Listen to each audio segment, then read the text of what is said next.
Chapter 3. In Finland. My husband met me in Finland at Joensuu airport. They were my first steps on new soil. My first impression was quietude and a slower pace. Everything happened as if in slow motion in this country. I wondered whether the relaxed pace was for real or whether it was just fatigue giving me that impression. We started driving towards the county of Juuka, and I looked out of the car window at the endless forest on both sides of the road. There didn't seem to be any houses anywhere. It was the exact opposite to what I was used to in Poland.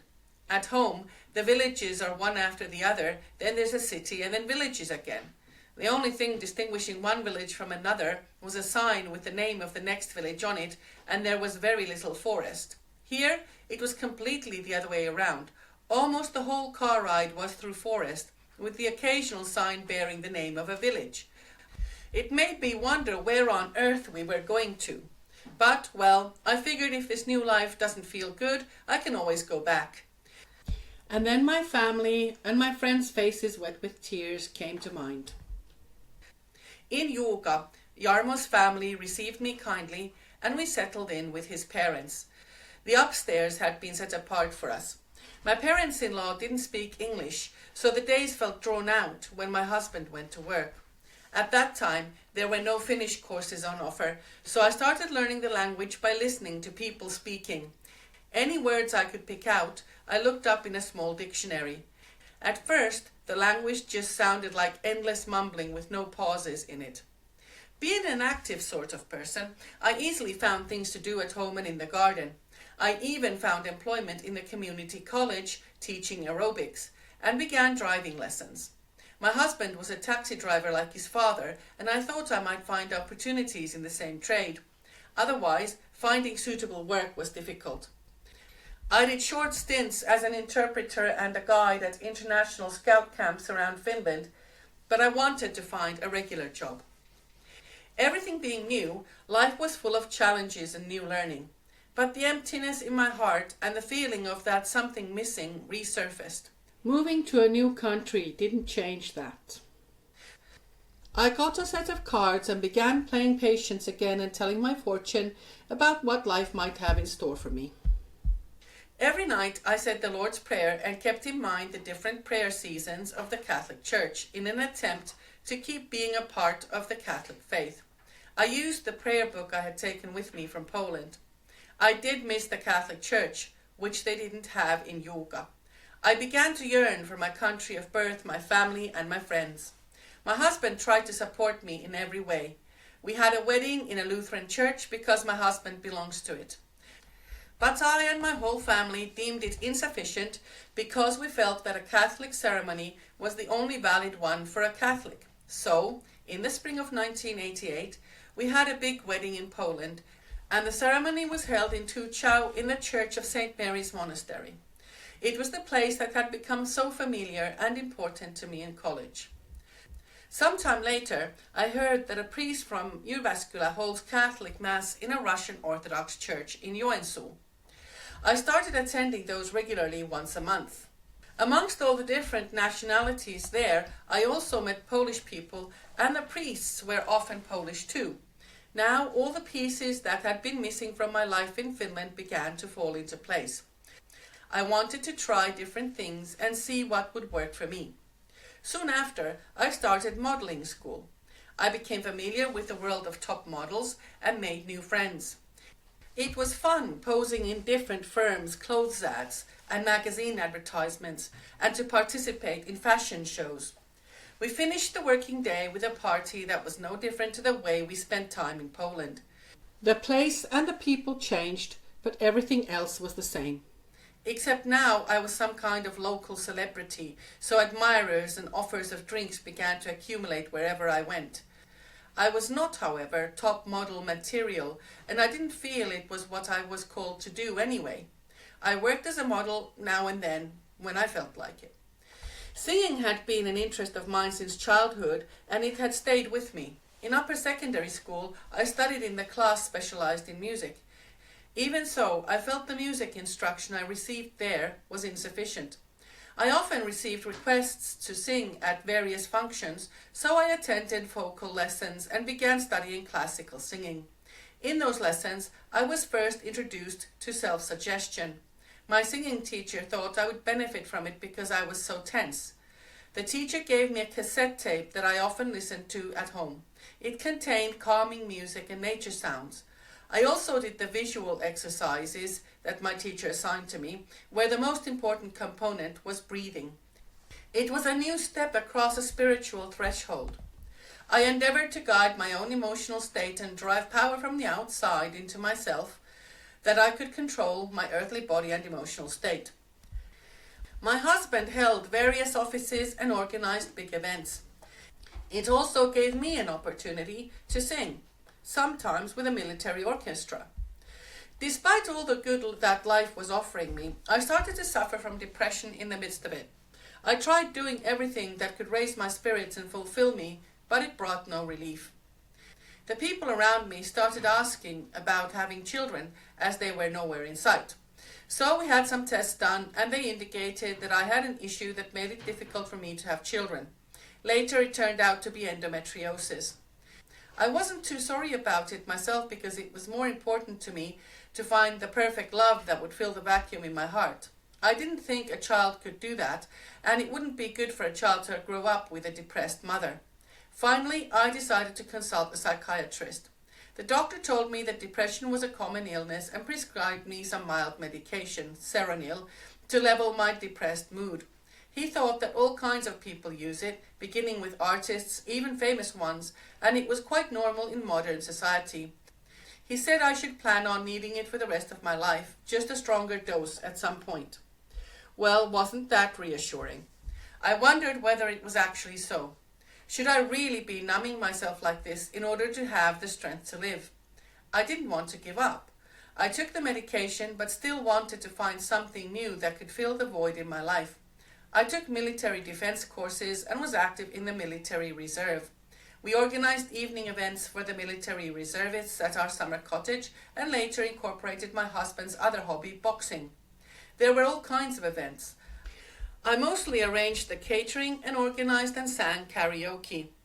A family friend, Heikki Turunen, who lived practically a stone's throw away, was often with us.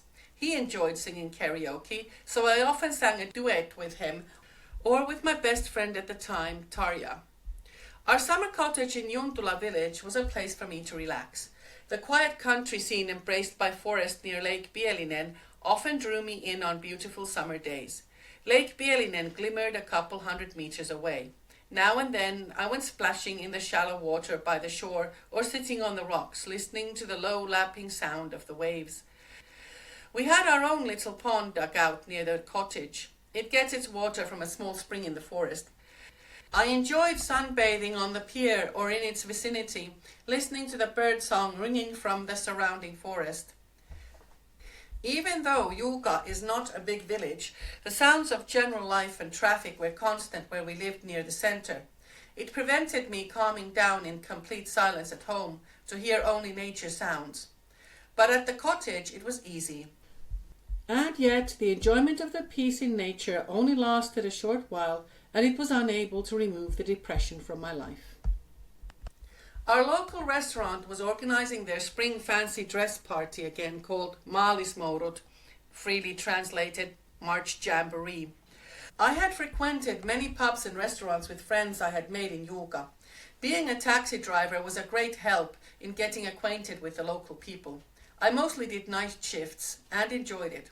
There were some challenging, even dangerous situations on the job, but I got through it without any great difficulties in the most incredible ways. I often felt there was a supernatural protection in my life. The other taxi drivers took me in as their colleague and helped me with many practical things like finding addresses, which was difficult at first for someone who wasn't local. So I had got to know lots of people and many of them had become good chums and friends to me. I usually dressed as some character or other from Maalismouru, but this time I was asked to go as a belly dancer. The idea was so new to me that after I'd agreed to it, I decided to find out more about it. I noticed that a weekend course was coming to Joensuu and registered for it. It was an Eastern dance that was strongly pushing into the Finnish market, and both men and women did it. The origin of the dance was a way for women to spend time together having fun dancing to music or clapping rhythm. It was found to also be good exercise with its backbone moves. The whole body moves and even the deep muscles that other forms of exercise don't reach get incorporated. I fell in love with belly dancing and decided this hobby wouldn't end at one night's performance.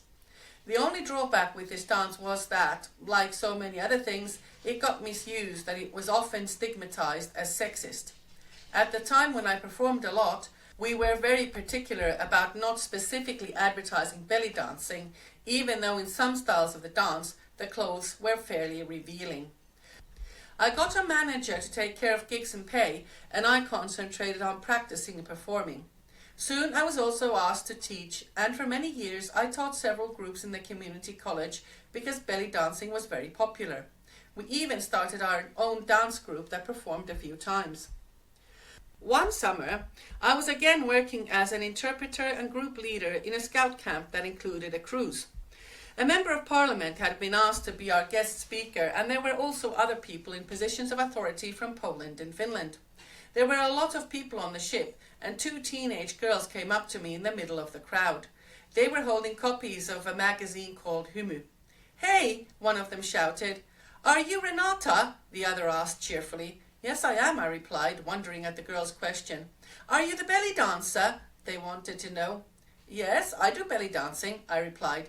"Can you sign our magazine?" the girl answered, showing a fold in the magazine with a picture of me and a short article. "Okay," I replied, and signed my name by my picture to the delight of the girls. The girls thanked me nicely and disappeared into the crowd. It wasn't the first time my picture had been in a magazine, but it was the first time anyone asked me for an autograph. Well, how exciting, I thought. And I can't deny that it raised my self-confidence for a time. When I started belly dancing, I was taught by some of the best dance instructors in Finland. Then I felt it was time to go abroad for more instruction. We gathered a group of amateur dancers from around Finland and went to Egypt for a week, to Cairo. It was a beautiful, wonderful country that made a great impression on me. We stayed in a luxurious hotel with a pool that filled the inner yard. Part of our suite was close to the edge of the pool. The hotel was like a huge palace with all its arches and mosaics. Green palm trees and beautiful flowers made the whole perfect. The hotel was full of guests, and most of them were there for the same reason as us, to study belly dancing. The best teachers in Egypt held all kinds of courses for all their students of different levels. The lessons began after breakfast and went on late into the afternoon with only a small break for lunch and to catch our breath. After the lessons, our tour guide took us to bazaars to look for new dance outfits and other gear. We got to try on anything we wanted, and the guide haggled for us. The sellers were familiar to our guide, who had been with these belly dancing groups many times before. When we got back to the hotel, we got ready for the nightlife. We often visited the finest hotel nightclubs because there we saw some of the world's best belly dancers. They were admired, rich, beautiful, and respected women who interpreted the rhythm of the music with their near-perfect, skillful moves. Frequently, we were given a table quite close to the stage because we were also treated with some respect because it was known that we studied the same dance. Sometimes the dancers waved and smiled nicely to us. I admired the beautiful dancers who seemed like examples of perfect beauty to me. When they started moving lightly and with charm, the whole was perfect. The performances went on into the early hours of the morning, and after we returned to the hotel, the waiters were already preparing breakfast. Sometimes when they noticed us, the waiters would clap and ask us to perform. Occasionally they joined us, dancing around us and enjoying the dance fever. Then they served us breakfast and we went to bed, sometimes only for a few hours. Just for a change, we would also party amongst ourselves, usually at our own hotel's nightclub. On these occasions, we were joined by new people whom we had met in various situations, mostly men. They came into our company and brought us drinks and watched us perform.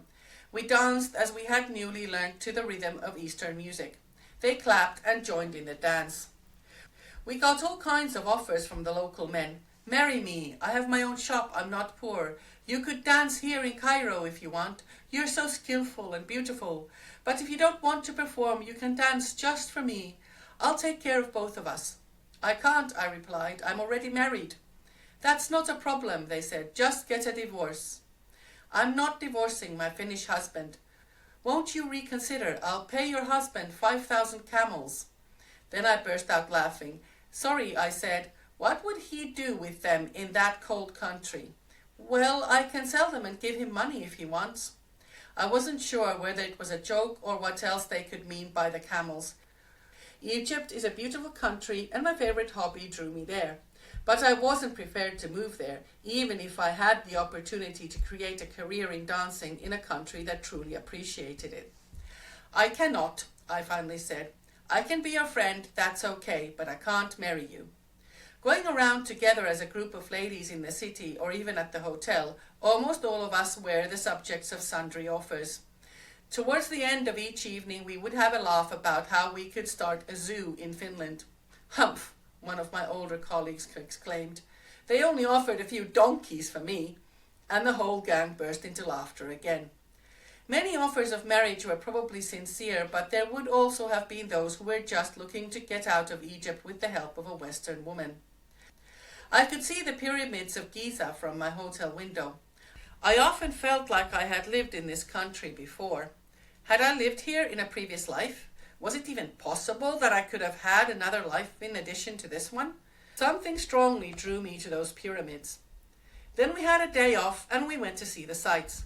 The pyramids stood tall and grand, monuments in the middle of a sandy desert.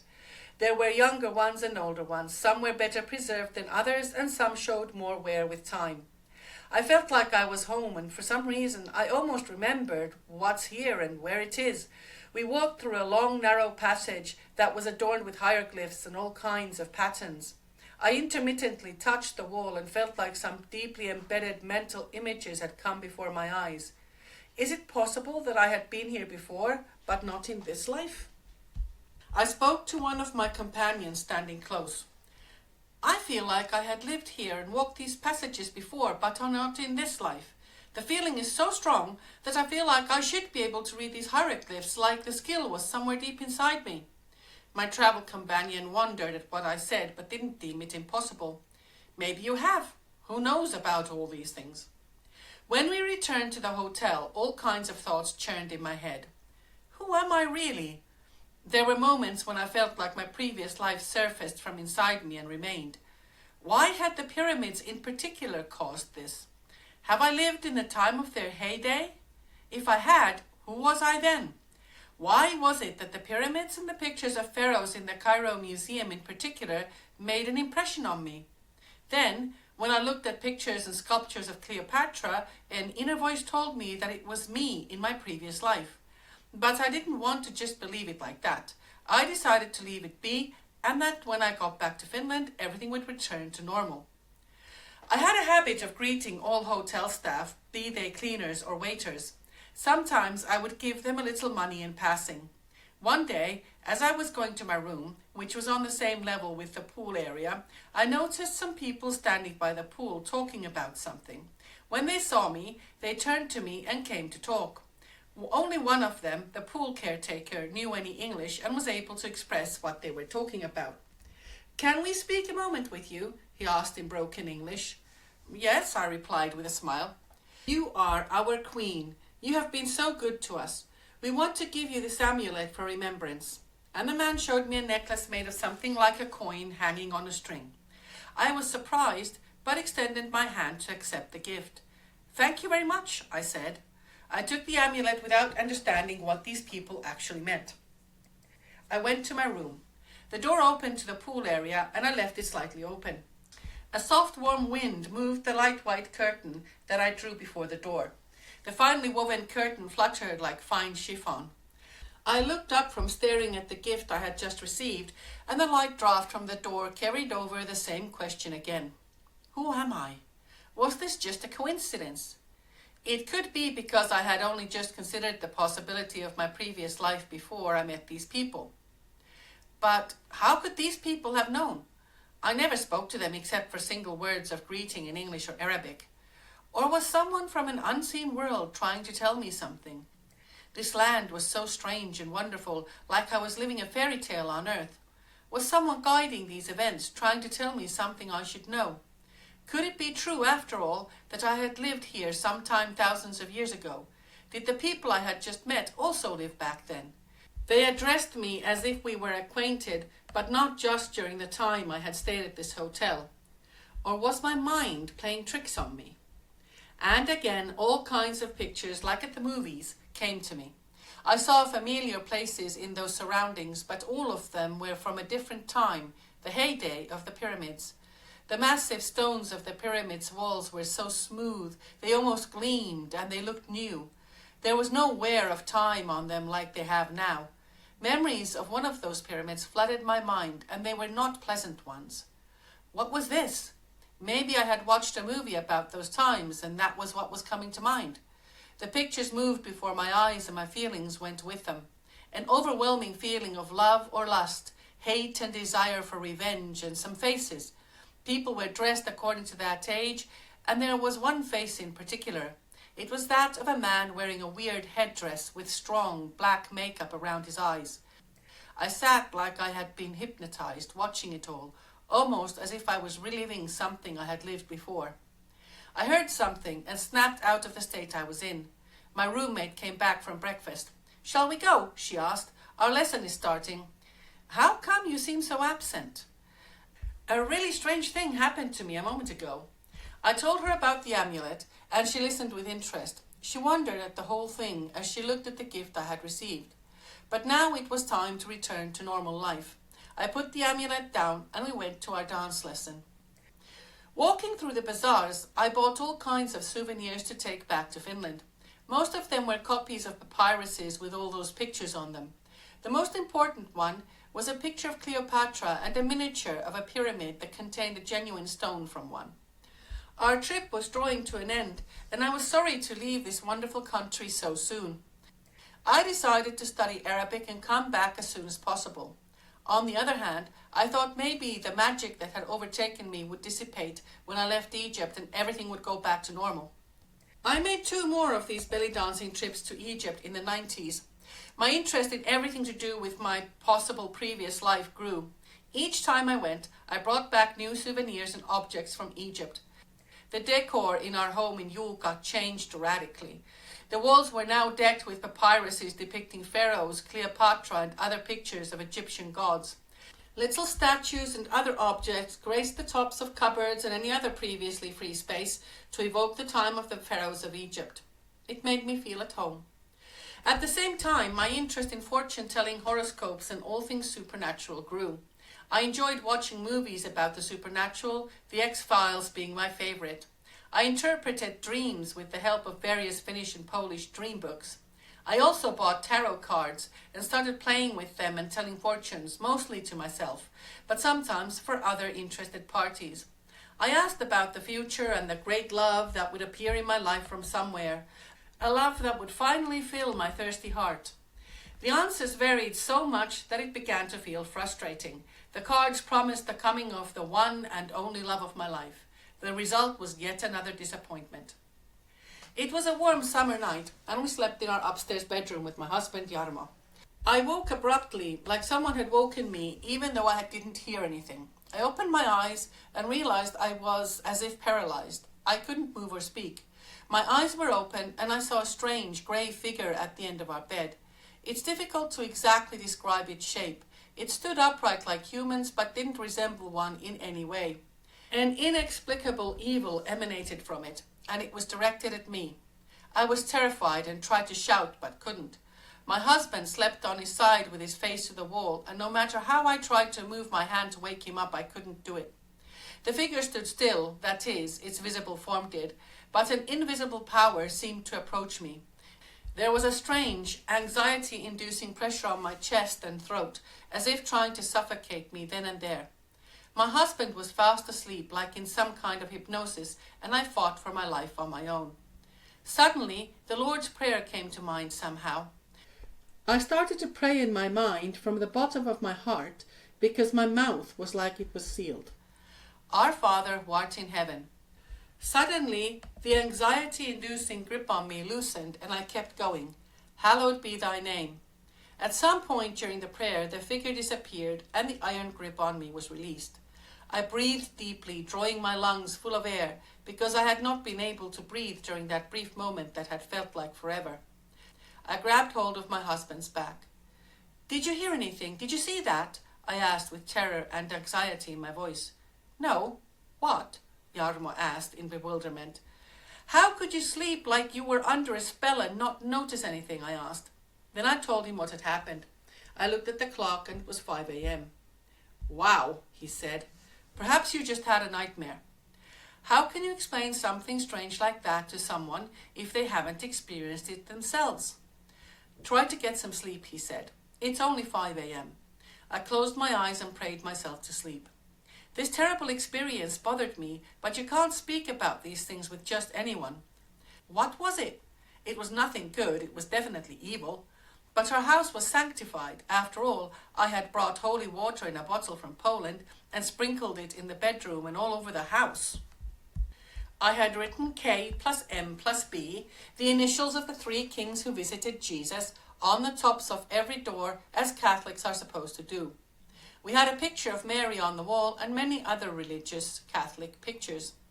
There was a cross as well with Jesus hung on it. I even attended Catholic Mass now and then and confession and took communion. So what could have caused the awful experience? I often wondered. We had a white family Bible on the shelf among other books which we had received from the Lutheran Church on our wedding day. In my search for answers and the truth, I read it too, but I didn't understand any of it. I read it like it was any novel, especially the Old Testament part. The New Testament was more familiar because I came across Jesus' words and stories about him that are read in Catholic Mass. After I had read it, I put it back on the shelf. I felt I hadn't found the answers I was looking for there either. Life went on as usual. I kept fortune-telling and went out with my friends nearly every weekend whenever I had the weekend off. Sometimes we would go to bigger places with my friends or on cruises or a trip abroad. The result was always the same. A hangover and a bad conscience about what I had got up to, even though it had seemed fun at the time. I smoked too much, and when I tried to stop or reduce it, I bought nicotine gum and other related products, but ended up using them and smoking at the same time. I felt hopeless because quitting smoking wasn't happening for me. I quit for 3 years and then a friend offered me just 1 cigarette in Egypt and that triggered it again. I always had a glass or 2 of red wine before going to bed. That was also developing into a habit that I was unwilling to give up, even though my body organs were suffering. I felt my health deteriorate and my body could no longer muster the party life. Despite all I had, the emptiness in my heart emanated frustration. My search for love didn't seem to succeed anywhere. By all reason and considering my way of life, the love I was looking for should have happened by then, but it hadn't. Neither my marriage nor my free relationships were fulfilling. The latter infatuations and fallings in love were just to satisfy lust, and they were just repeating depressing disappointments. I began to come to the conclusion that the problem was not on the outside, but in me. Everything that everyone else enjoyed, expecting an opportunity to have fun, was, for me, a mere substitute for want of something better. Why was I dissatisfied with all things amazing that life had to offer? Was there really nothing else in the world that could satisfy the yearning for love that ate away at me deep inside?